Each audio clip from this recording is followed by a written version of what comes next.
10 months ago the season started.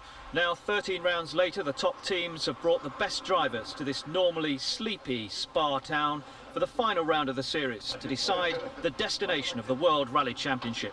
It's been a gruelling route from Monte Carlo to Harrogate via Sweden, Kenya, Argentina, Australia, with more stops in between. We'll talk to the contenders, meet the legends of rallying and the outstanding personalities. We'll look back over the season and study the ups and the downs. Not forgetting, of course, the over and outs. Even the best hit trouble sometimes. Carlos Sainz having a big moment in Australia. There's a chance to relive the dramatic moments in last season's event. Exciting, even though the World Championship didn't depend on it. You can peek through the door of a Ford Sierra as Nicky Grist explains the role of the co-driver and his high-tech, sophisticated equipment. The season's boiled down to a head-to-head between Carlos Sainz and Juha Kankkunen. Kankkunen, the last Scandinavian to win the world title 4 years ago, is 7 points ahead of the defending champion Sainz. Sainz burst on the world scene in 1987. He won the world title last year in only his 4th season in the sport, a rare talent at his best when challenged. But he's still suffering from that Australian incident. He'll wear a neck brace on this event. It's Juha Kankkunen against Carlos Sainz. Finland against Spain, Toyota against Lancia. The best of the 4-day high-powered spectacular action here on Screen Sport. Last year, Sainz won convincingly. So in the end, Toyota became the second successive Japanese manufacturer to win the prestigious event. Yes, it was Sainz first, Kenneth Eriksson second for Mitsubishi. And Eriksson is backed heavily to go even better this year. Toyota withdrew Michael Eriksson and Mats Jonsson to concentrate the bulk of their effort on Carlos Sainz. Mark Duez, the Belgian all-rounder, will do well satisfied with a top 10 finish.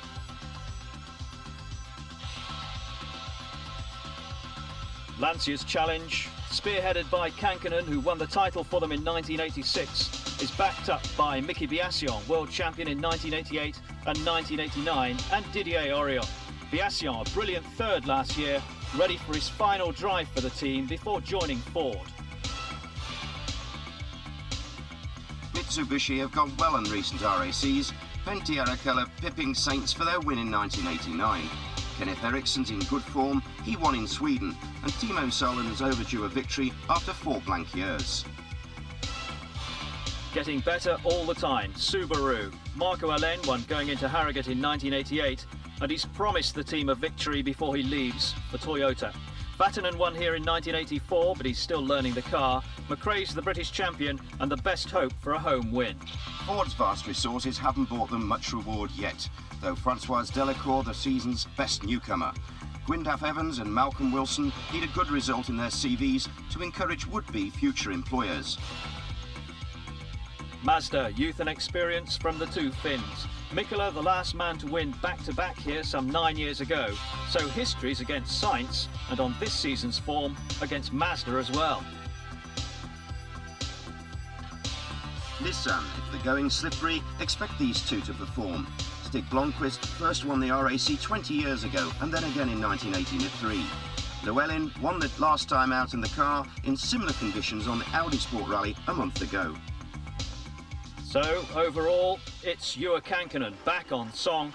A slow start to the season, but then victories in Kenya, Greece and the Thousand Lakes, and another in Australia confirmed his title challenge. Basically, it all comes down to this last event, the Lombard RAC, starting in Harrogate. There's all to play for. And as far as Kankkunen is concerned, it's a question of pressure. I've been fighting with Carlos whole year in every rally this year, so it's the same. No, I mean, we are good friends, but we are fighting in the States, so it's different.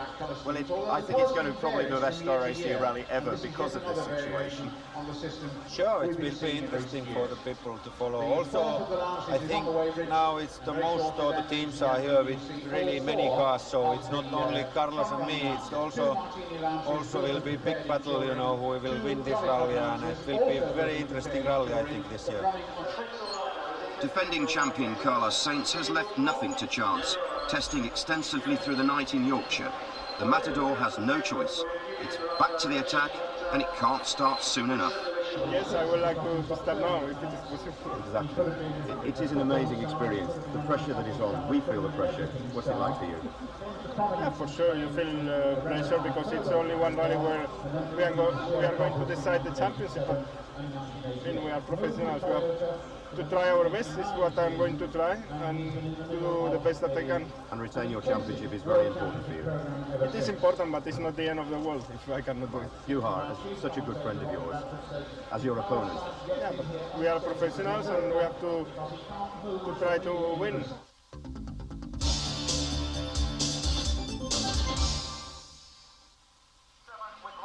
'90 had been a year of considerable change on the World Rally front, although the manufacturer's title was retained by the old firm Lancia for the 4th consecutive year. Elsewhere, things were quite different. Japan had, for the first time, provided the car for the world champion, and that champion was a Spaniard, Carlos Sainz, in only his 2nd World Championship season in a competitive car. The campaign started well for Toyota, if a trifle luckily. This was at Monte Carlo. Ford, with their new star, Frenchman Francois Delacour, had surprised the pundits by building up a comfortable lead before the Cosworth suspension collapsed on very nearly the last stage. Japan had won its first Monte.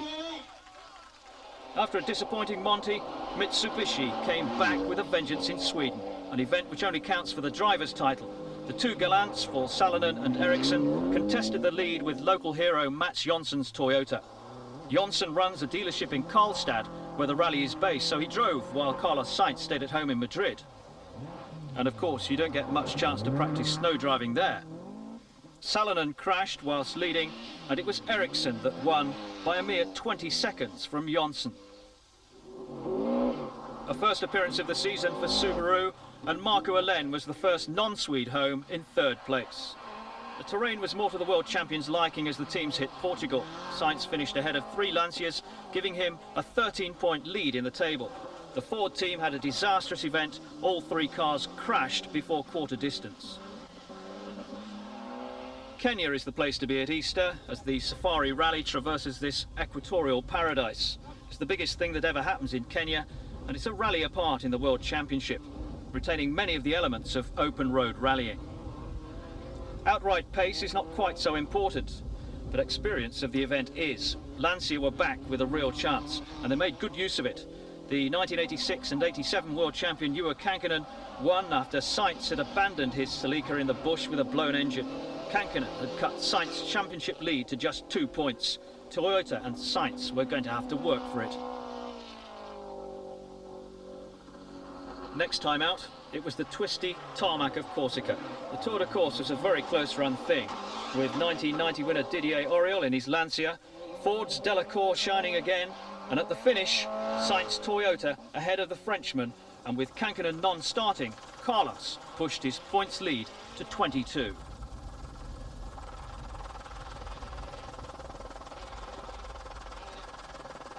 After Kankkunen's winning Greece, the show went on to New Zealand, and the pendulum swung back again towards Sainz and Toyota. After the second stage, Carlos was never headed, and now led Kankkunen 95-73. Argentina produced the closest fought rally in years, the drivers being flagged away by Juan Manuel Fangio. The Lancias of Kankkunen, Biasion and Auriol chased King Carlos across the Pampas. The pressure was always on, but the man from Madrid held on to win by just 8 seconds from Biasion. Finland's Thousand Lakes rally is special to the Finns as the Tour de Corse to the French, but it was still Sainz who led over the early jumps. Marco Alen took over for a time in the Subaru before dropping back on unsuitable tyres. Sainz regained the lead with pressure all the way from Kankkunen. and the pressure was to tell. Sainz crashed, dropped to 5th, and Juha claimed the rally. Perhaps it was not all over after all. Kankkunen can call Rally Australia his own. This was the 3rd time the event had been held and the 3rd time he'd won it. His success eased as Sainz crashed again, cartwheeling into the outback and out of the rally in quite spectacular style.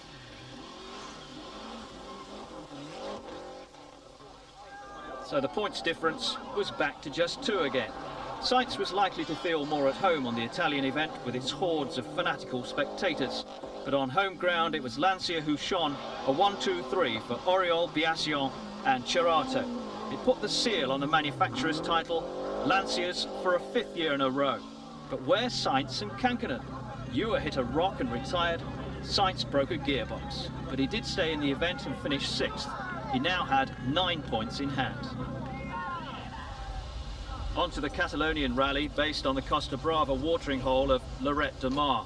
A new event to the series, and Carlos must surely have wrapped up the title on home ground, but life never runs so simply, and Sainz retired when his Toyota wouldn't start. His teammate, the young German Armin Schwarz, took the win, despite rolling 2 stages from home. But Juha Kankkunen did finish 2nd, and for the first time this year, heads the points table with a lead of 7.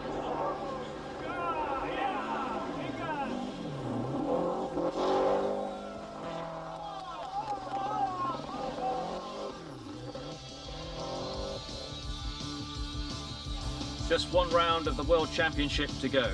Kankkunen has 4 wins overall and leads the way by just those 7 points. Sainz has claimed 5 wins so far this season. Now, if they finish level, and they just might, Carlos Sainz will keep the title. Coming up on Screen Sport. Hello again, Andy Smith here, and in the co-driver's seat, as usual, Mike Broad. Let's first of all, Mike, go flat round the route. There are 4 legs and the rally starts properly in the Welsh Forests on day 2. Day 3 features the Lake District and Kielder, and finally there's a sprint around the Yorkshire Moor stages centred on Pickering. So the special stages around the stately homes of England on the opening day. Indeed, the opening stage was in the Great Yorkshire Showground. First away, last year's winner and the defending champion Carlos Sainz, skating down the track.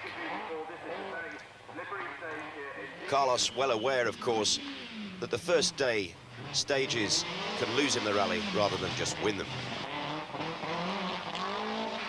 Second on the road, the championship leader.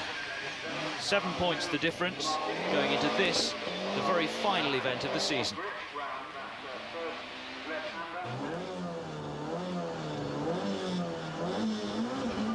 Hannu Mikkola on Clumber, the 4 times Lombard RAC winner in his little Mazda. One of the few tarmac stages on this year's event. And as he gets into 6th gear at some 110 miles an hour, even a world champion can make a mistake.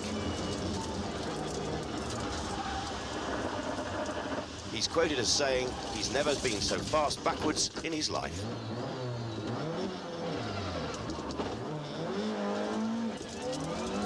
So if the greats make errors, what about the young Lions? Llewellyn picked the wrong tyres on the opening stage. He made up for it in Clumber. Marco Allen on special stage 4, the overall leader at this stage, but he dropped back here along with Auriol, Delacour and Carlos Sainz. Traditionally, Marco leads on the first day, but the Chatsworth tyre choice caught him out here.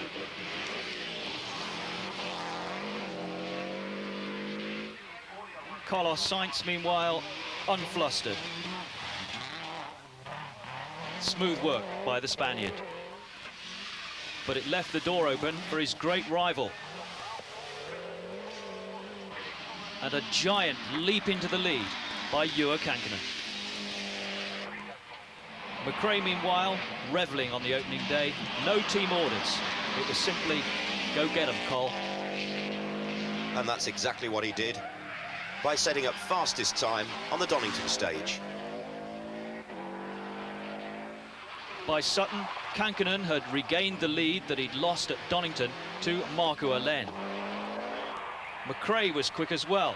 He was running 21st on the road, but 4th on the leaderboard. The little Nissan, new to the event, worked wonders for Blomqvist in Western.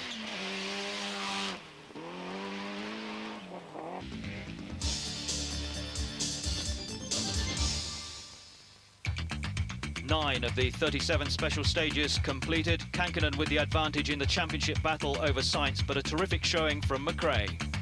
Marco Auriol in the next Subaru in third place, equal with Carlos Sainz and Kenneth Eriksson in the Galant fifth.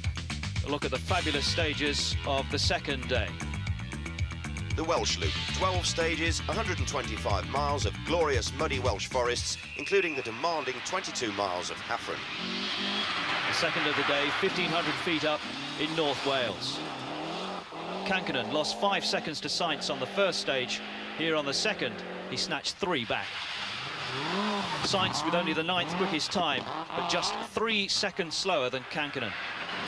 McRae, a sluggish start, but then he improved rapidly. And here, Kenneth Eriksson, the dark horse, still in contention in the Galant. Dazzling form from Didier Auriol. 3 fastest on stage times on the first day, another here. Mickey Piacion fighting his way up from 8th position. The Lancia service, Didier Auriol, now really at home in the woods. Tyre choice vital. All the manufacturers send cars through each stage 1 hour before to make the driver's choice a little easier for the tyres. And then they send the emergency chase cars to the end of each stage where the vans can't get to. Daybreak over Bala and a very tough stage ahead. Kankkunen, the overall leader, but he was well off the pace here, but it was difficult for him to explain why.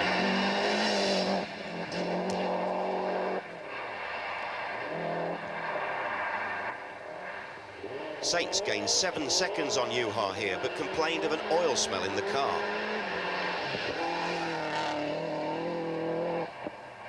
So it was young McRae. All the stops open, he blasted through the stage for his second successive fastest time. Suddenly, he led the rally overall by a second from Sainz. Kenneth Eriksson in the Galant, struggling to keep up with the Flying Scotsman.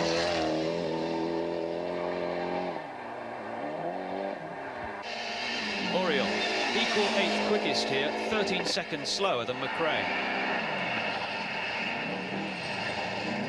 Marco Auriol struggling with gearbox problems on this stage and now in 6th position. And a glimpse of Ari Vatanen, improving but misfiring. Piacion started the day well, but he struggled on this stage.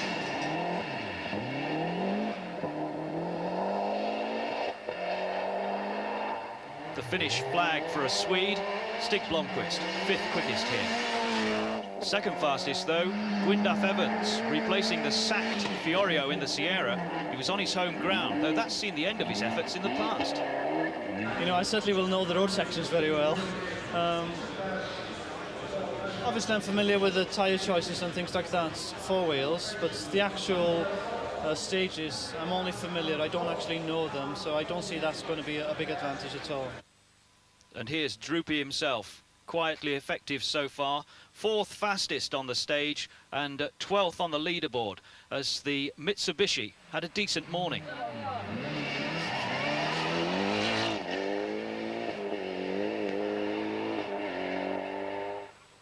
Heading towards central Wales, and the man from central Scotland extended his lead, his 3rd successive fastest time on stage. Colin McRae, the first British leader since Llewellyn 2 years ago. Carlos Sainz, he doesn't have to beat Colin McRae, only Kankkunen to get the world title. Kankkunen dropped another 10 seconds to Carlos here, while Eriksson dropped a place to 5th, a turbo problem. Frenchman Didier Auriol, equal time with Colin McRae, and now up to 4th place. The big Finn in the wars, dropping from 6th to 10th with a puncture. Ari Vatanen, 59 seconds off the lead in 6th place. Biasion back up 2 places to 7th as Alain and Blomqvist fell back. A damaged rear suspension held up Gwyndaf Evans on this stage. Louise Aitken-Walker, a quiet rally for her. She was running in 21st place.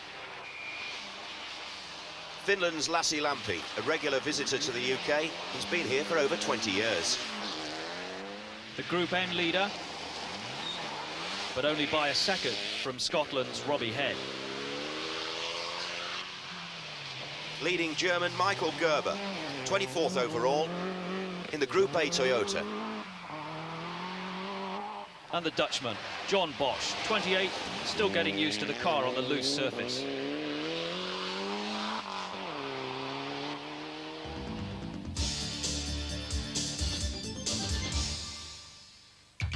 So, at 10 in the morning, with another 8 stages to go in the day, the order was like this. McRae seated 21, but leading the big boys. He's in Wales, though, where he clinched his British title last month, but it's caught him out in the past.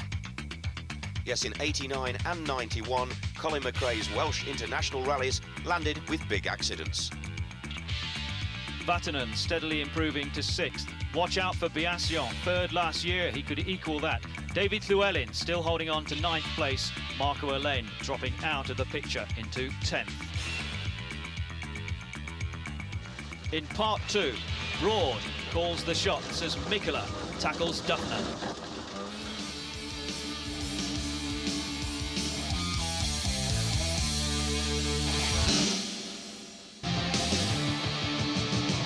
The story of the second day resumes in Duffner, a rough, difficult 13-miler.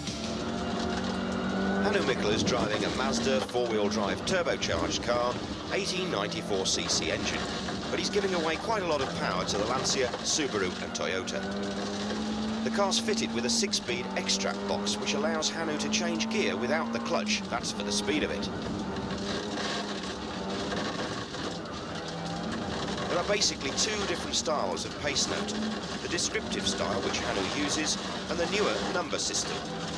Mikkola's notes describe the corners in words such as medium left, 100, that's a distance, fast left into K right, K is a 60-degree corner, and he'll add in comments such as keep out when there's a hazard on the inside. The newer number system has been introduced by some drivers who find it quicker and easier for the co-driver to say at the speeds of rally cars increase on the stages. The numbers generally start with 1 as a hairpin, up to 7 as a flat-out corner. The style would be something like this. Left 5, 100, right 4 into left 3, care, right 1, 300. The co-driver must say the notes at precisely the right time. Too early, and the driver forgets. Too late, and that could mean an accident. As long as the driver understands the note, well, that's all that really matters. The Haveren Forest in the middle of Wales, overlooked by Plynlimmon, some 2,500 feet up. Very slippery. Colin McRae paid for the wrong tyre choice and dropped from 1st to 4th.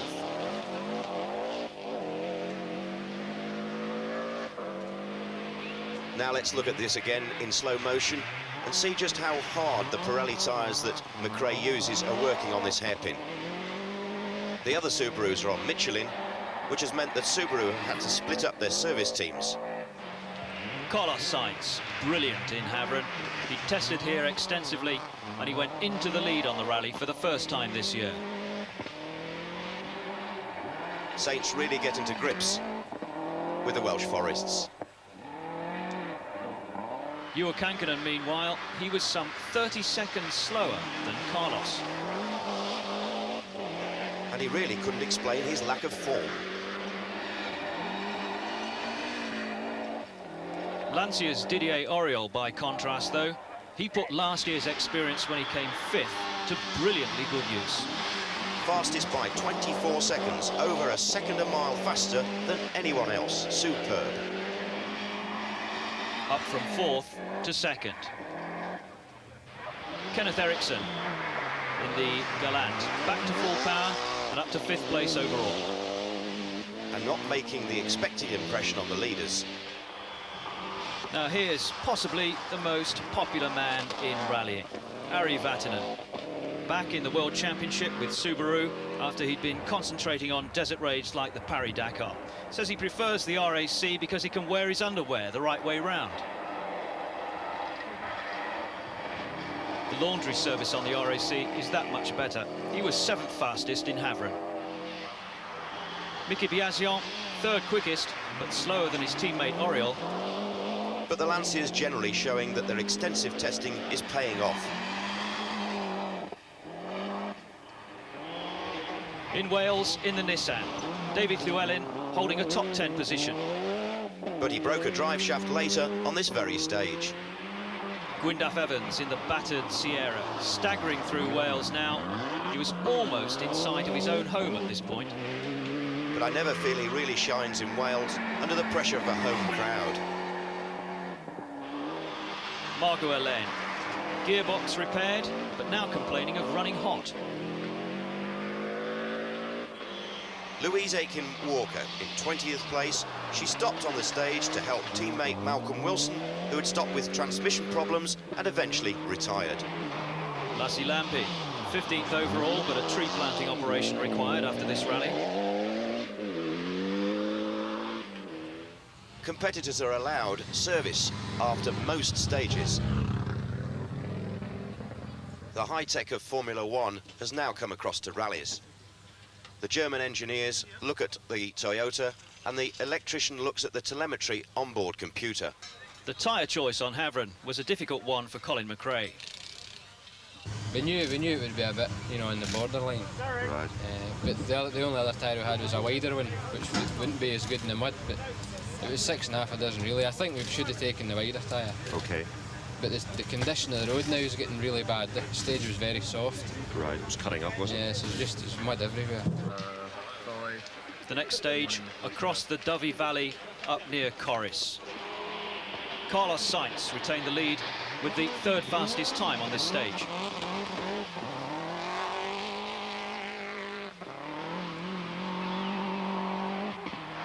Didier Auriol, 5th here, and he stayed 2nd overall.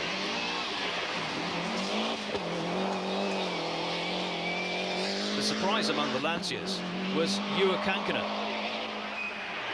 Eventually, he improved here, reduced Sainz's lead over him, but only by a second.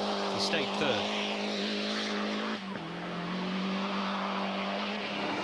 Colin McRae, fastest time again. Good tyre choice this time, Colin. Kenneth Eriksson, still 5th, still 52 seconds off the lead.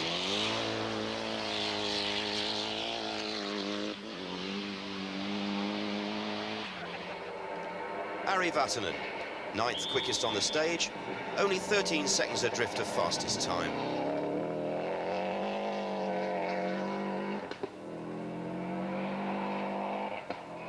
But just a second behind Vatanen overall came Mickey Biasion, 6th quickest on this special stage. Picking up the pace, Marco Alain, 4th fastest here, and up 2 places overall to 8th.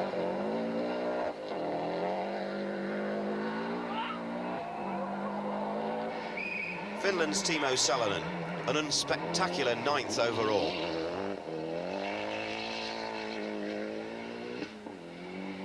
The top Nissan by now belonged to David Llewellyn.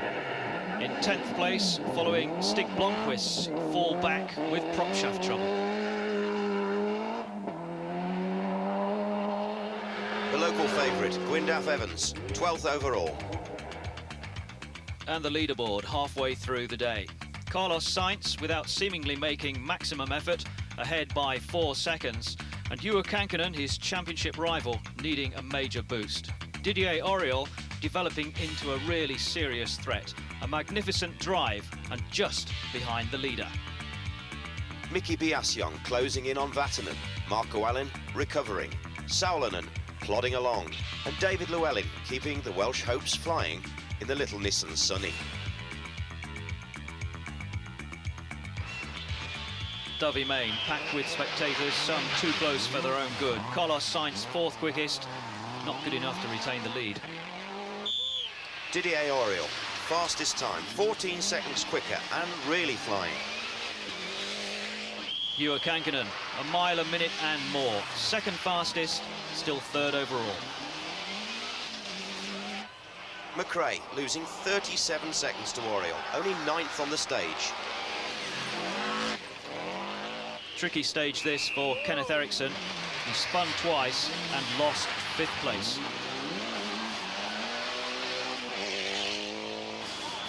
Ari Vatanen didn't go so well in Dovey. He lost 6th place on this stage. So it's Miki Biasion charging into contention. He equalled Kankkunen's time. Marco Allen enjoying himself, 5th fastest here. Here's Timo Salonen, 9th overall and not gaining.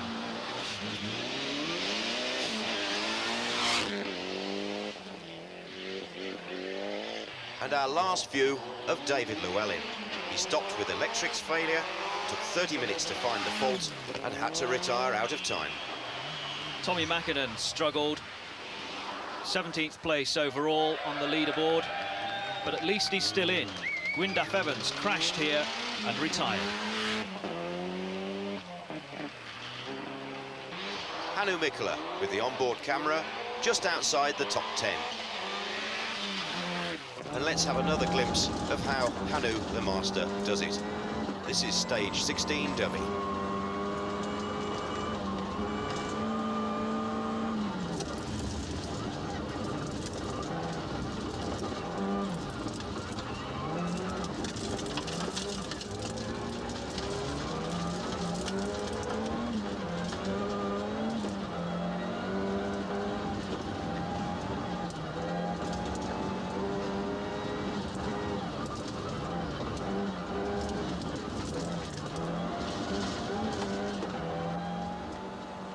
The stages clustered together here as the rally turned back north again. In Penmachno, Didier Auriol retained his lead, clocking the 5th fastest time on this stage.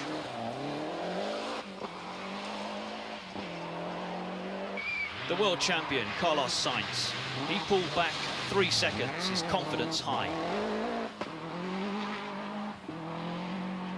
But what was wrong again with Juha Kankkunen? Only 8th quickest here. Another 11 seconds dropped to Sainz. Colin McRae making sure of a place in the top 5. Miki Biasion popped up with the best time. 12 seconds behind McRae now. More trouble for Kenneth Eriksson. Differential problems. 6th fastest on the stage.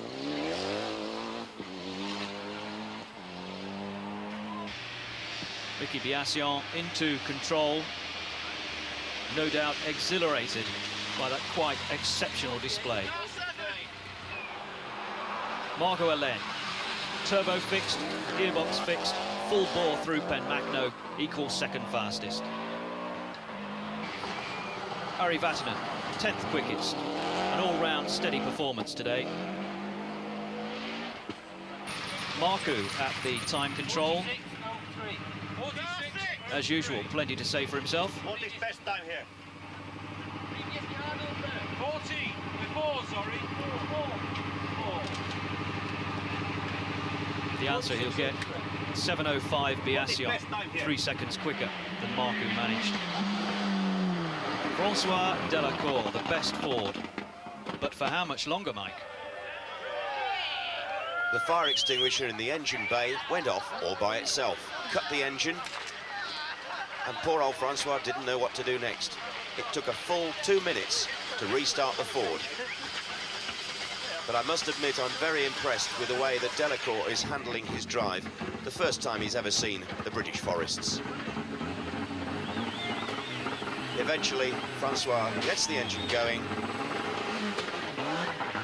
and it drops him just outside the top 10. 17th fastest, step up from Group N, proving considerable for him, Tommi Mäkinen. Overall, he's just inside the top 20.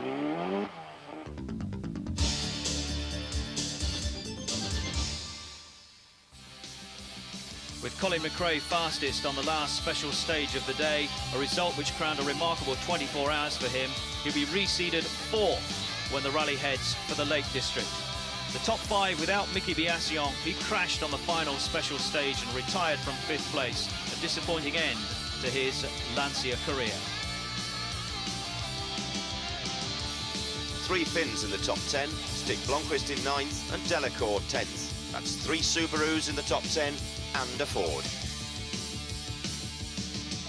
So it's Colin McRae heading homewards now for 2 stages in Scotland, but the world champion and Toyota finished the day ahead. All to play for in the north with 16 stages. And on the 3rd day, Grisdale and Kielder. Severe tests in any conditions. Last year, by the time the rally had reached the Lake District, Carlos Sainz had virtually sewn up his victory. Juha Kankkunen was out and Kenneth Eriksson too far behind to challenge. This year, the rough, slippery stages could prove crucial to the result and the championship. A mountain to climb, Grisdale and Kielder back to back, with Coombe the bridge between. And that can't be underestimated. The rally's spectator stage is over, and Wales had done its worst on Monday to eliminate Malcolm Wilson and 2 of her famous sons, Gwyndaf Evans and David Llewellyn. Today, the Scottish borders and the north of England. First away on opening day, the defending champion, trailing Kankkunen this year by 7 points. Kankkunen might be ahead in the championship race, but he needs to beat Sainz here to secure his 3rd world title.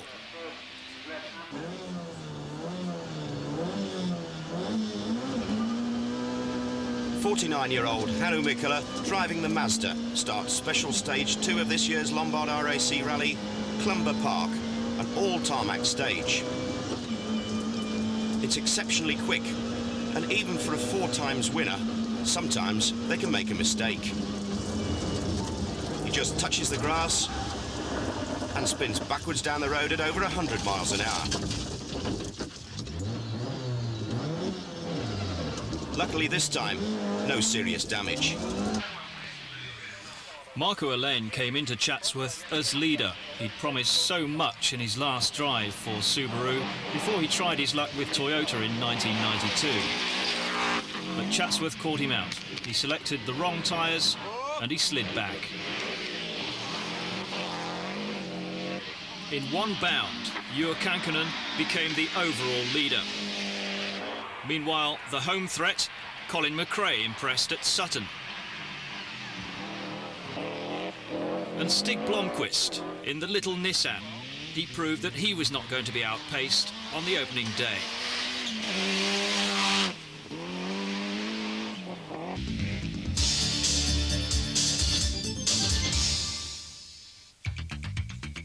At the end of the first day, Kankkunen harbouring championship hopes, and inspired Colin McRae in 2nd place, Sainz, Alain and the rest waiting for things to develop. Monday morning in Wales, Kankkunen on Llcaenog. He opened up with an excellent time, and that left Carlos Sainz to do the chasing. Another excellent showing from Colin McRae.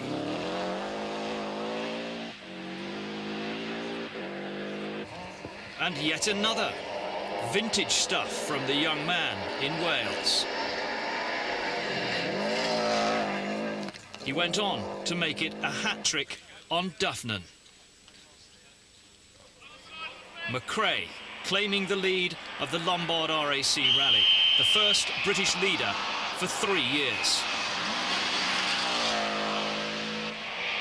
Carlos Sainz still holding off Kankkunen, although seemingly without making maximum effort. Kankkunen was suddenly not turning in the times, and he couldn't explain why. Didier Auriol was getting to grips with the forest stages. He was not going to be easy to drop. Sainz took over the lead on 15.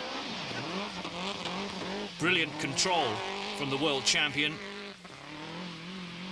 But Didier Auriol proved that he was not about to be overawed.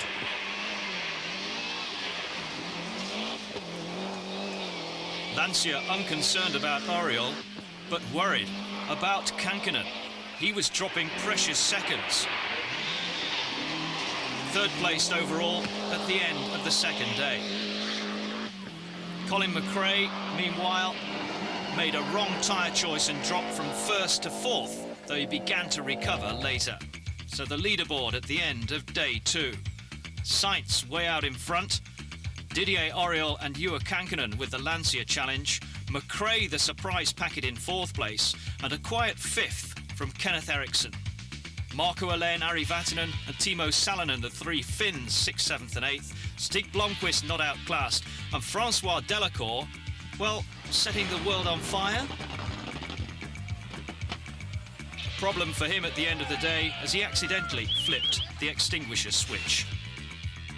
The third day, and the loop into Scotland. It's the longest and most difficult day of the whole rally, and notable names were expected to be absent by the end of it. The first look at Grisdale of 1991, and the world champion was slowly away. Only 5th fastest on this section.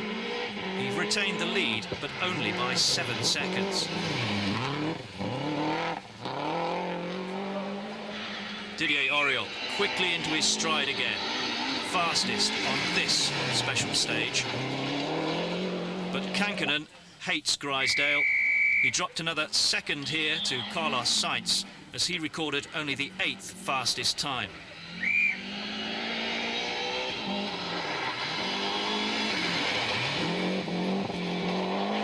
The Subaru legacy of Colin McRae. Under orders to attack, he came through 2nd fastest, only a second slower than Didier Auriol. Kenneth Eriksson came through 10th fastest. That cost him 5th place overall. Marco Alain up and down the leaderboard in his typical style, 3rd quickest through Grisdale. Ari Vatanen, with yesterday's misfire not completely cured. And Timo Salonen, solid yesterday, it could be time for him to attack. Stig Blomqvist, electrical problems relegated him to 10th fastest on the stage. The best performance here by Francois Delacour, 3rd equal time with Marco Alain. Hannu Mikkola in Grisdale Forest, working for his living. He was 14th fastest on this stage, 11 seconds slower than Didier Auriol in the Lancia. But he's in 11th place overall and looking good for a top 10 placing.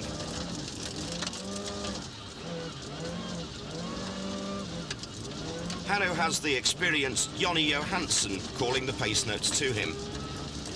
Johansson is a Swede, Mikkola a Finn, so they use English pace notes.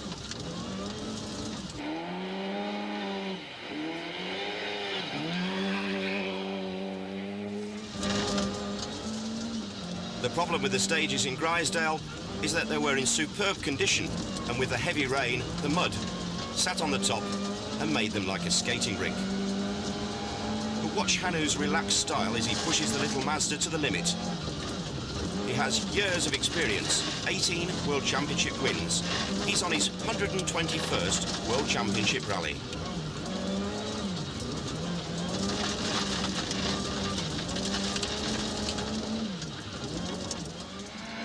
Another Finn, Tommy Mäkinen, 15th overall after problems on the first 2 days.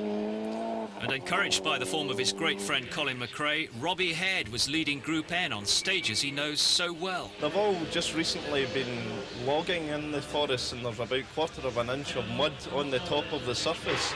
And with the ice and snow around as well, it's quite tricky in some of these stages.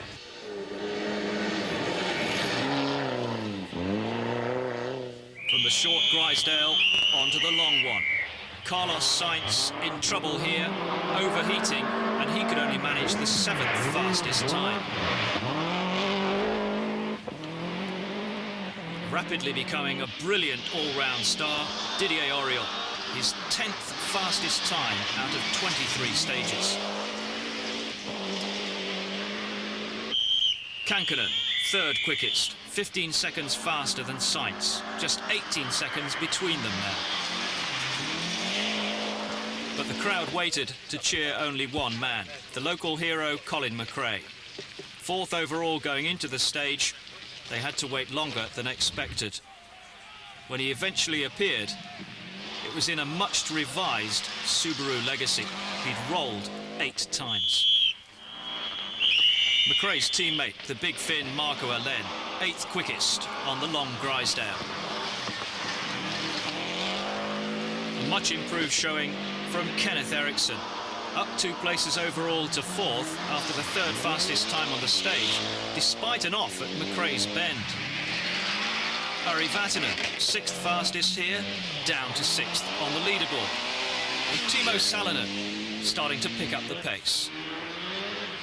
Tommi Mäkinen had made the step up from Group N this year, but he'd retired on both RACs he'd attempted previously. He revelled on this long Grisdale stage, just 8 seconds slower than Auriol, 5 seconds faster than anyone else. The Mazda, 2nd best in Grisdale.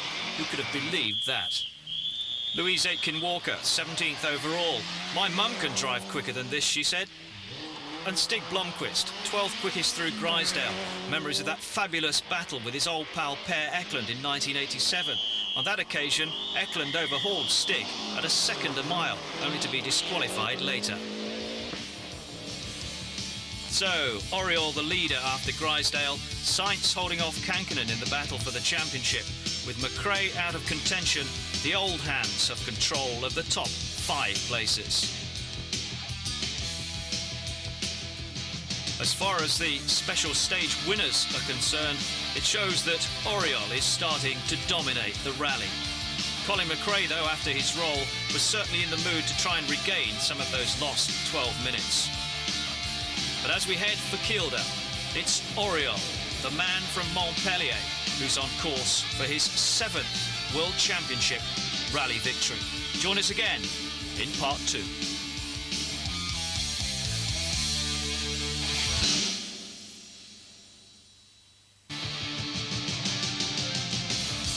Up on the roof of Britain, traditional RAC rally weather, and that produced liquid mud and gravel.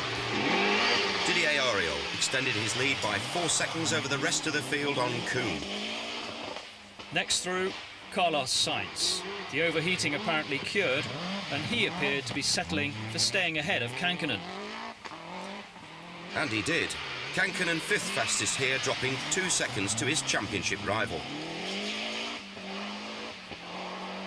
6th fastest on this stage, Kenneth Eriksson. That meant he retained 4th overall. Marco Allen equalling Sainz's time, 5th overall, and now reeling in Eriksson. The second of the Subarus now, Ari Vatanen, consistent top 10 times. Timo Salonen now in 7th place overall, the highest position of the event so far. Stig Blomqvist, a better performance from him after attention to the transmission. Frenchman Delacour in the Ford, much happier on the 3rd day, having learned how to drive on the forests. Panu Mikkola, he's running just outside the top 10, but not making any mistakes. Lassi Lampi, no fireworks from the amiable Finn. Per Eklund, one of my old drivers, getting on a bit, but still the top privateer. And here's McRae, over 13 minutes off the lead after that roll on Grisdale, but 2nd fastest here behind Auriol. Tommi Mäkinen, now running in 14th place overall, having had a poor day in Wales. And Robbie Head, leading Group N in a car that he borrowed to do the job.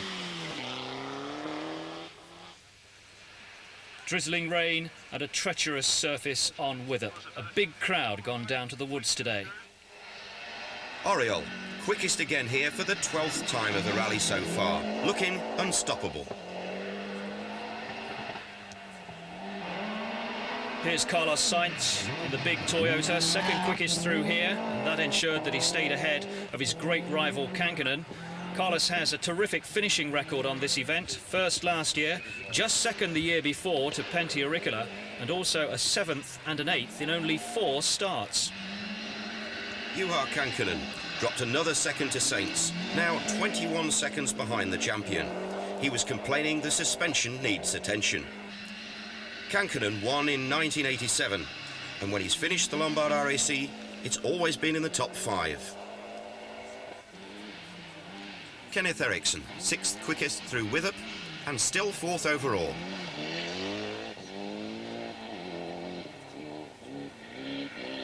But a glimpse now of another Subaru in trouble. It's been one of those up and down RAC rallies for Marco Alén. Here he's down, needing help to go back up. Going too fast when it was too slippery, and that tippled him over the edge. Teammate Ari Vatanen goes through and realises that he's in 5th place now. Marco needing the help from the crowd. Eventually they get it moving. Marco rams it into gear. The RAC just wouldn't be the same without the crowd helping Alén back onto the road. Timo Salonen now up to 6th place overall after Marco's mishap, a reward for a safe, steady trip round. And Blomqvist coming through, transmission fine, 6th fastest here and 7th on the board. The top Ford still running and sliding of Delacour. Évidemment, c'est un rallye très difficile pour moi. J'ai jamais participé au rallye du RAC. Les reconnaissances se sont effectuées en convoi de manière très lente tout au long des reconnaissances. On est passé simplement 2 fois, mais je pense aussi que le RAC n'est plus ce qu'il était, c'est-à-dire un parcours secret. Maintenant, on peut quand même obtenir des bonnes notes au bout de 2 passages, et je pense que ça nivelle un petit peu, ça met tous les pilotes sur le même plan d'égalité. 10th fastest through Withup, 8th overall, an impressive debut for the young Frenchman.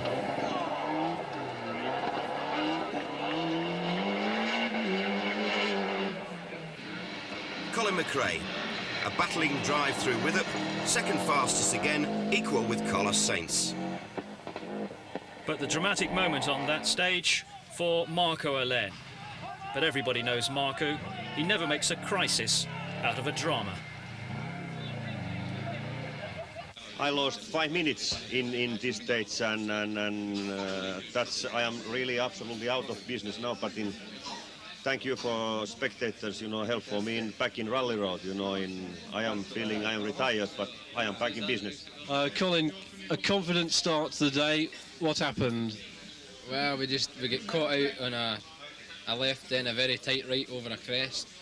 Maybe we should have had it cautioned, but on the recce at slow speed it didn't seem so bad. But then when we came in the rally, we just came too quick.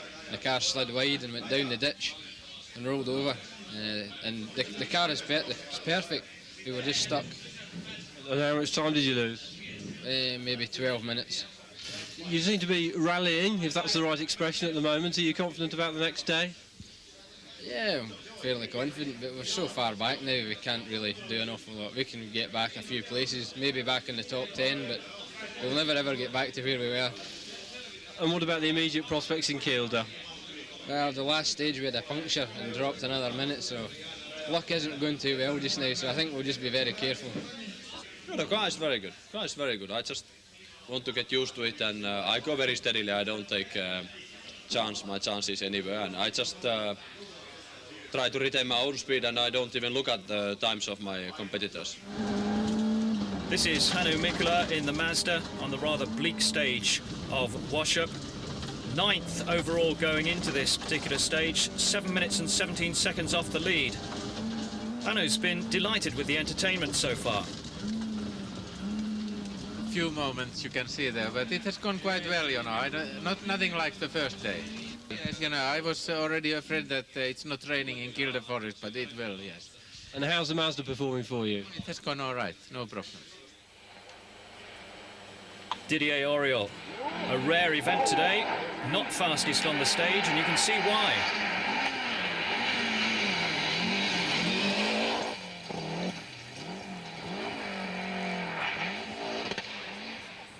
But despite that moment for Auriol, Carlos Sainz only beat him by 3 seconds.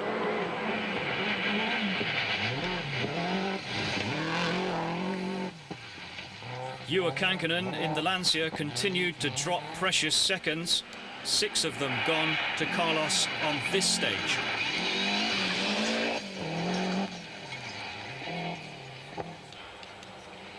Ari Vatanen, equal 5th fastest here, keeping the Subaru in the middle of the track.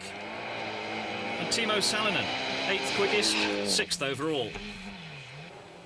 Sweden's Stig Blomqvist experienced the key. He ran 9th quickest through this stage. The top Ford, indeed the only Ford in the leading 10, with Francois Delacour.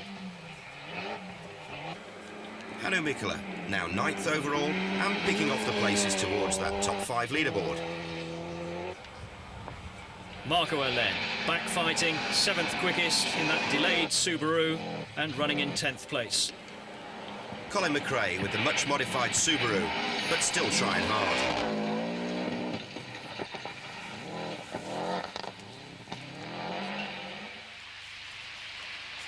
Onto the other section of wash-up, and Didier Auriol, after that brief blip on the last stage, was fastest again, 3 seconds quicker than the rest of the field.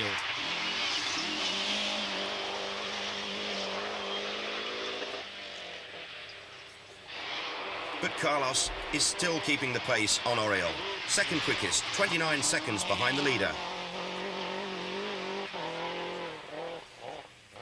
The problems were all Kankkunen's. He couldn't close that gap to Carlos Sainz. He lost another 6 seconds here. Kenneth Eriksson. He wasn't happy with the suspension, he changed them, but he still wasn't happy with the car. And Ari Vatanen slipped a touch here, 9th quickest, but still in that safe 5th place. Tommi Mäkinen, a young Finn with a great future. He was 3rd quickest on this stage, and he's now in 16th place. Carlos Sainz looking good, but frantic activity in Toyota's service, demonstrating that the team felt it could all just slip away from them. Indeed, the face of Carlos Sainz told the story.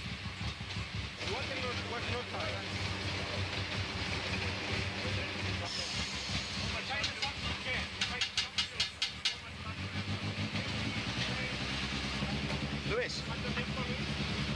No, okay.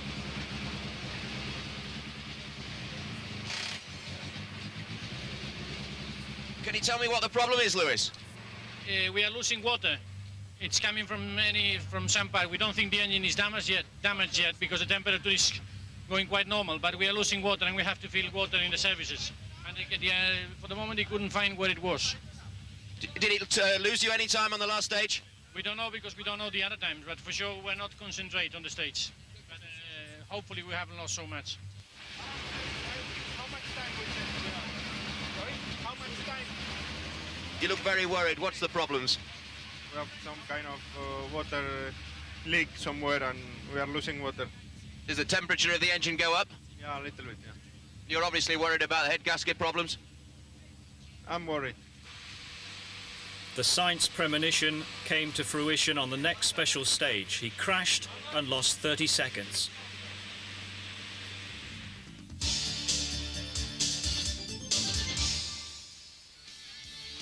It looked like this with 2 special stages to go, but then it all happened in the dark on Kielder. Subaru was suddenly down to 1 with Marco Alen and Colin McRae missing after the penultimate stage of the day in Pundershaw.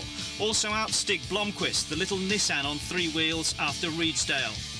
Didier Auriol had 1 adventure too many and dropped from 1st to 11th, losing over half an hour. So Kenneth Eriksson is on course for another good finish. Carlos Sainz has his world title hopes hanging by a thread as Juha Kankkunen, off the pace all day, suddenly leads going back to Yorkshire. This is Smith and Broad in Kielder with a day to go of the Lombard RAC Rally. Screen Sport will bring you the final act.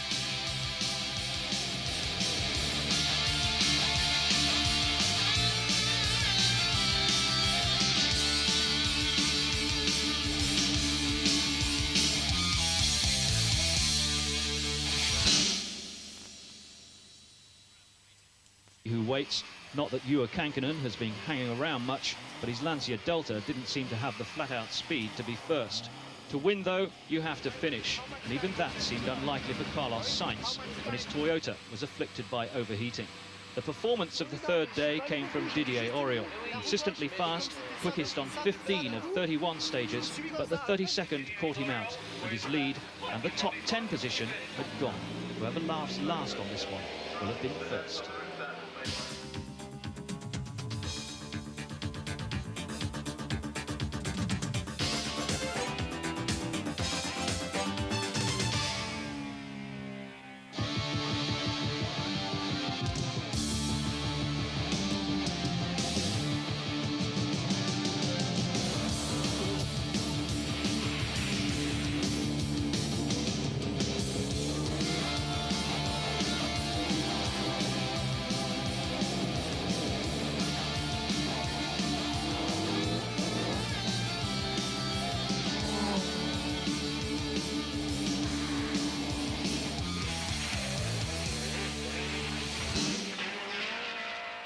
The universal appeal of the Lombard RAC, the thrill of seeing a rally car for the first time. Perhaps there's another McRae or an Aitken Walker, or, whisper it, another Mike Broad there.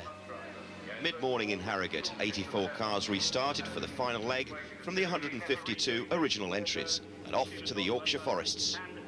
The world title will be decided today. Carlos Sainz, his hopes look slim. Juha Kankkunen's on course for his third in 6 years. Yes, I think I can go a little bit slow, and even I'm not so interested about Kenneth, I'm interested about Carlos. And the car? It's good. We changed yesterday all actually everything, and now it's fine. Carlos, you must be quite thankful you were actually here. Yeah, in a way, for sure, because with so many problems, I'm happy to be here. And have the Toyota mechanics put the car in good shape now?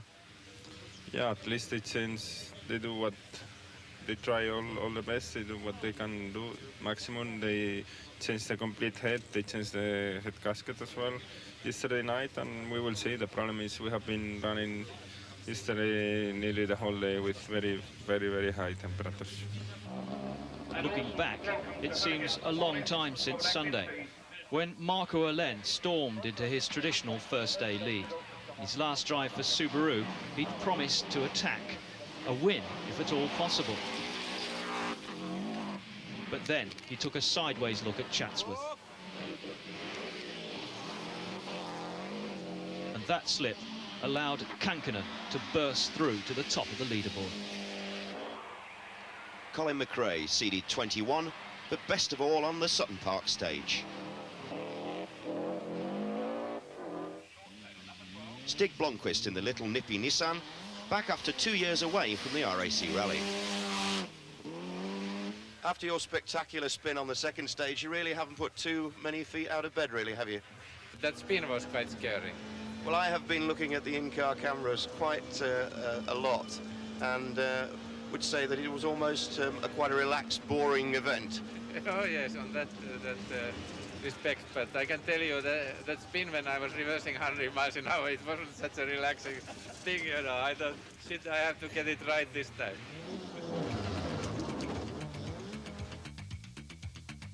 So at the end of the first day, Kankkunen's championship hopes intact. An inspired McRae second, Alain and Sainz locked in third place. A wet Monday morning in Wales, and the Flying Scotsman, with no orders except to go as fast as he could, responded with 3 successive fastest times. And for the first time in 3 years, Britain's round of the World Championship had a British leader. It was a major boost for the sport in the United Kingdom.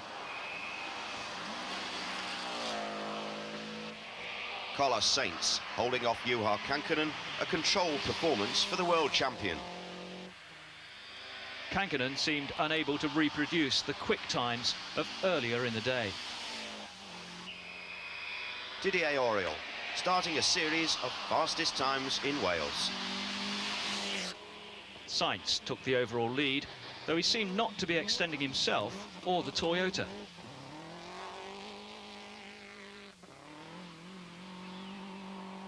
While Didier Auriol proved that he could mount a significant challenge in the British forests.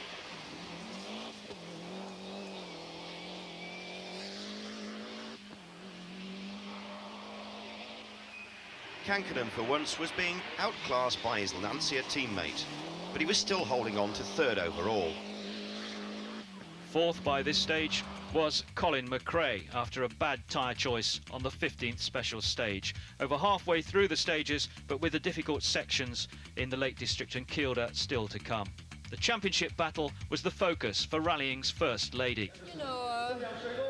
I think, when you are on this kind of level, you have this nearly not the same character, but you have to be very strong, and everyone has his own personality, but the two of them, I think you are certainly less pressure than Carlos, and I think Carlos during the two last year has been very, very busy, and I think he's mentally tired, a lot of pressure, and so I will say Kankkunen will be maybe more relaxed, but you are never relaxed when you are playing the championship anyway, so it's very difficult to say, very difficult. This is Grisdale, first thing Tuesday morning. Carlos Sainz, fifth fastest here, and he retains his lead. 7 seconds ahead of the Lancia of Didier Auriol. Auriol was quickly back into his stride, another fastest time here.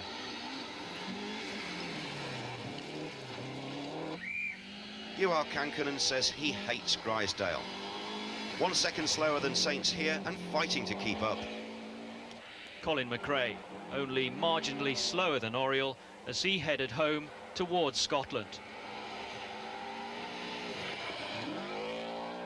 But he was to go by a rather unusual route.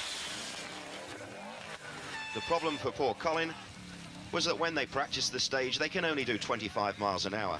A wrong note over the crest and disaster. Fortunately for Colin and the band of enthusiastic spectators were able to put the car back on its wheels in just about 12 minutes. But, of course, his chances of victory had now disappeared. It wasn't only the British hope that was caught out on the corner, the Mitsubishi of Shinya Yamashi. Then the Sierra of Chris Mellors. And Nigel Worswick in another Sierra.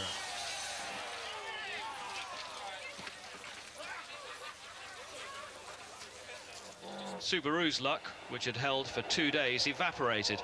Marco Alain into Withup too quickly, a slippery corner and over the edge.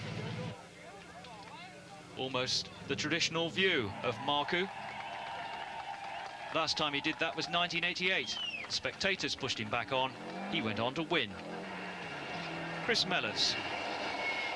Once again, visiting parts that normally shouldn't be reached.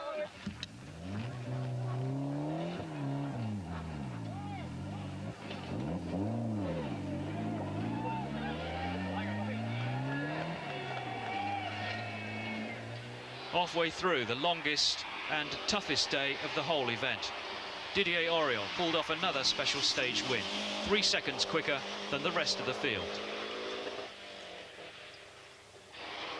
The main concern for Carlos was to stay ahead of arch-rival Kankkunen rather than leading the rally. And he was managing it comfortably. Kankkunen lost another 6 seconds here to Sainz, beginning to look a forlorn chase for the Finn.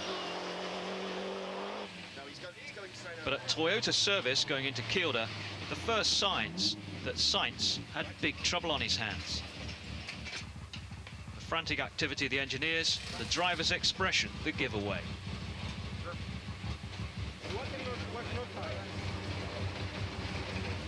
You look very worried. What's the problems? We have some kind of water leak somewhere and we are losing water. Does the temperature of the engine go up? Yeah, a little bit, yeah. You're obviously worried about head gasket problems? I'm worried.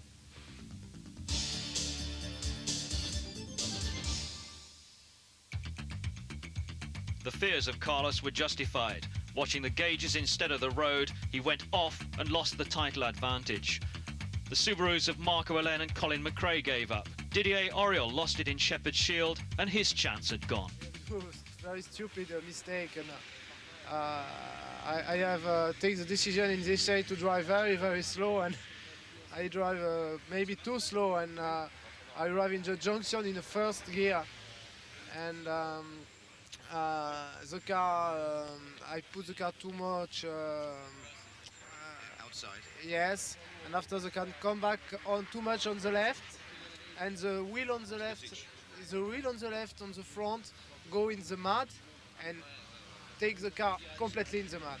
But okay, the car nothing, no spectator, and it's we must wait and spectator arrive, and we lose 45 minutes. What have you done to your chin, Didier?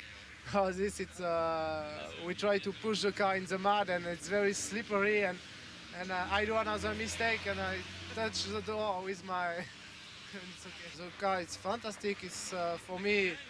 I have find very adjust for my driving now with this car, and it's why this year I can do this time. Last year it's not my adjust, and the car is terrible last year for me. This year it's okay. When he got here this morning, and I've got to go back to the House of Commons because there's a debate on sport, so I can hardly miss that, but I should be telling them in the House, because this is the biggest event in Britain of any sporting nature, and deservedly so. It's very popular.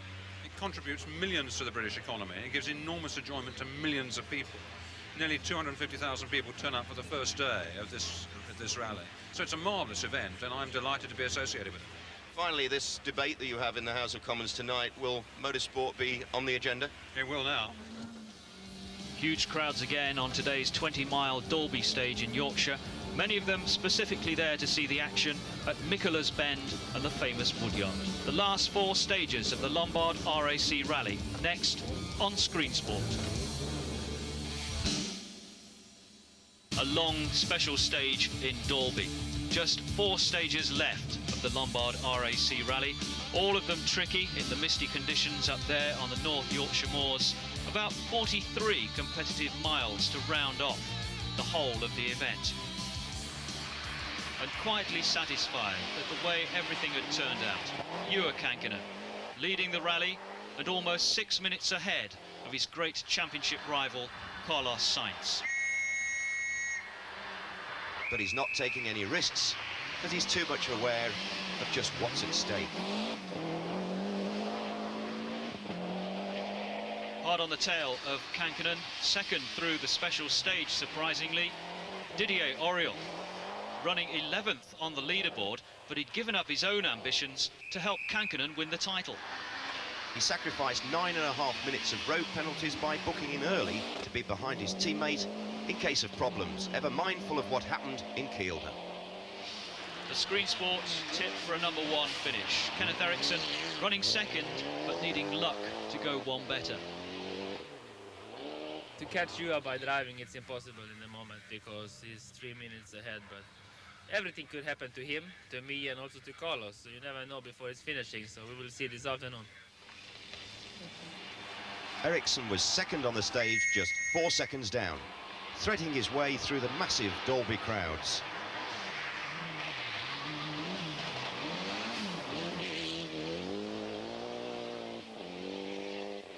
Next through, slower even than Kankkunen. Carlos Sainz had to hope that the Lancia hit trouble. He was well aware that his world title was slipping away.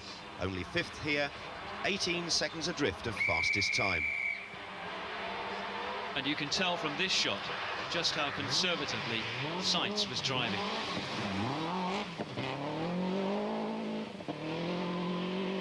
Meanwhile, quietly inheriting places up the leaderboard, the Finn Timo Salonen in the Mitsubishi. Well aware, however, that Ari Vatanen was closing.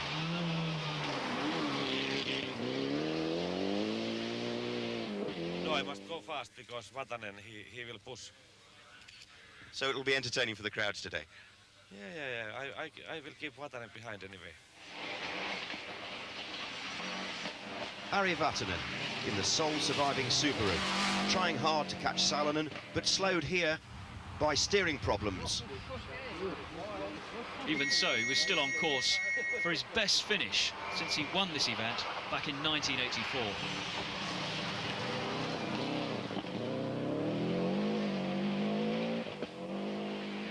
And now, a great view of Francois Delacour. 6th on the board, the best 4. Doing exactly what Colin McRae achieved last year.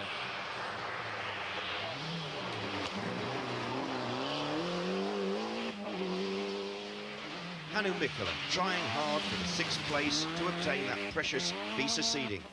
But he was plagued with a misfire and had the engine management system changed after the special stage.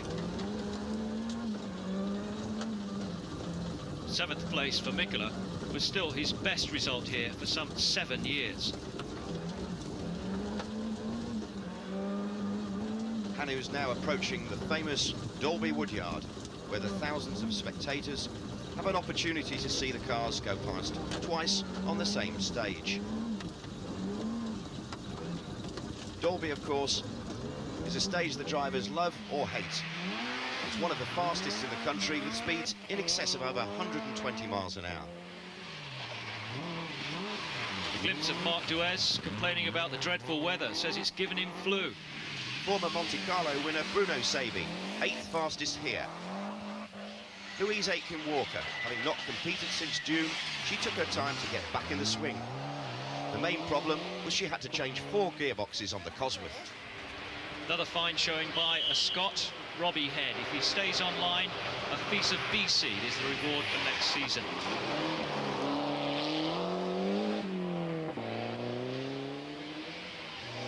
Dave Metcalf in the Little Nova, only 1600 cc's and 2-wheel drive.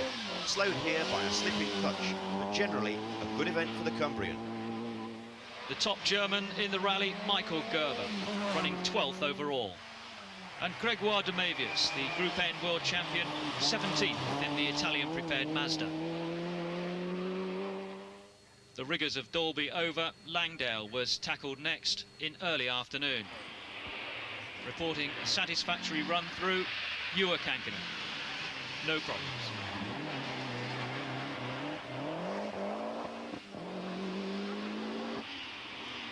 Fastest again, Didier Auriol, 11 seconds, faster than anyone else in 11 miles, continuing to chaperone Kankkunen. Kenneth Eriksson was second quickest, but only 2 seconds better than Kankkunen. He too was looking for a Lancia failure. 4th for Carlos, 17 seconds adrift, and now the title hopes are ebbing away.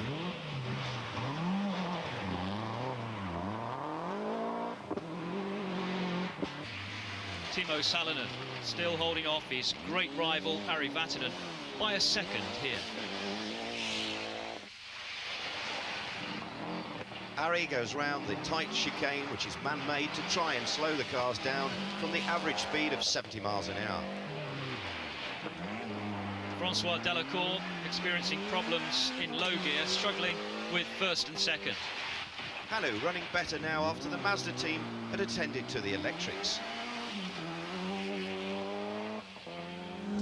Our final shots of Hannu at work. He's carried the Screen Sport camera all the way around this year's Lombard RAC rally. He says he's enjoyed watching himself in the office.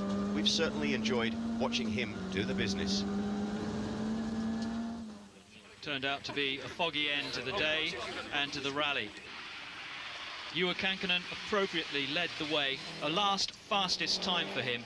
He tackled the last day in the right fashion. And a quick word for the brave co-driver to Juha Peronen, with Kankkunen since 1986. A great end to the rally for Didier Auriol, but it was a disappointing result overall. But his contribution to the Lancia cause can't be underestimated. 18 fastest times on this event, with Bernard Uccelli reading the notes. Kenneth Eriksson, another superlative drive by the unflappable Swede, his 2nd successive second place on the RAC. With co-driver of the year Stefan Parmenter in the hot seat, just watch the glowing front discs on Eriksson's Mitsubishi. Carlos Sainz continued his run of good finishes on this event. Juha Kankkunen even saying Sainz will win more world titles. And a quick mention for co-driver Luis Moya, one of the up-and-coming young Spaniards. Timo Salonen through next, running in a steady 4th place. A fairly uneventful rally for him overall. With Voito Silander reading the notes. Voito's previous job was a nightclub bouncer. Here comes Ari Vatanen, in the end well short of Salonen. You can probably hear why. Bruno Berglund reading the notes for Ari. A Sweden-Finn combination. Next up, Francois Delacour, the best Ford finisher. One of only 4 European cars in the top 10. A good performance for Francois. Watch his performance in the RAC Rally next year. Daniel Grateloop, his new co-driver, learning the RAC. Hannu Mikkola, 7th for the Finnish master. His record of world titles now eclipsed by Juha Kankkunen. Best result this year for Hannu, 8th on the Acropolis was the previous one, with Jonny Johansson calling the notes. No FISA seed for the 4 times winner of the RAC Rally. Louise Aitken-Walker and Tina Turner. Best finish on the RAC for Louise, 10th overall, 17th previously. Robbie Head takes the Group N title, 24 minutes ahead of Jeremy Eason, the man from Oakham in Rutland. Scotland's honour preserved and the B seed in the bag. Dave Metcalf, top of his class.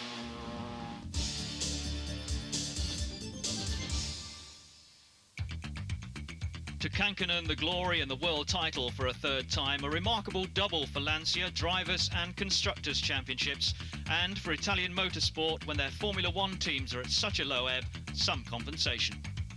Kenneth Eriksson, 2nd overall, a superb result again for the Mitsubishi team and for Kenneth. Ford make an appearance in the top 10 with Francois Delacour and Louise Aitken-Walker. Didier Auriol would have made an appearance there too, had it not been for his selfless gesture on the very last day. 4 Japanese manufacturers in the top 10, but they still can't knock Lancia off the top.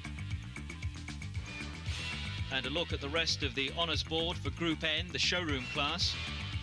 Also deserving a mention there, my commentator on Inside Track, Tony Jardy. He came in 49th overall. In Group A, Dave Metcalf with the first of the 2-wheel drive models, and Skoda back on the honours board too.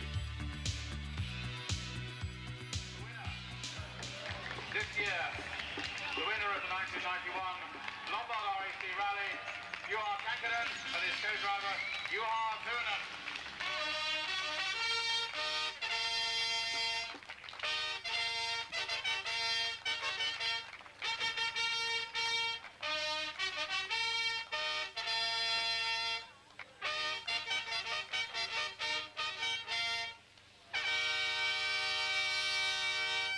So young and so much experience, you've done absolutely fabulously. Did it all go well today? Pardon? Did it all go right?